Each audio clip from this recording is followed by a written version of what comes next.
চারপাশটা একদম কুয়াশাচ্ছন্ন, দেখুন কি অবস্থা, পুরো কুয়াশায় ঢেকে গেছে।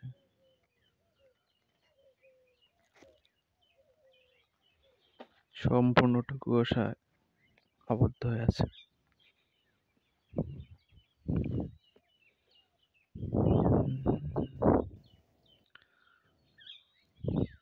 আমি এখন আছি বরগুনাতে।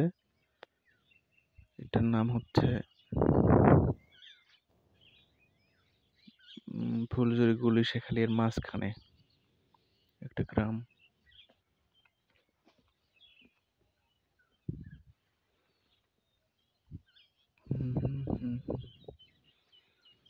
এখন সকাল 7:20। এই টাইমটায় এত কুয়াশা পড়ছে আজকে। আজকে তারিখ হচ্ছে 5 তারিখ জানুয়ারি 25।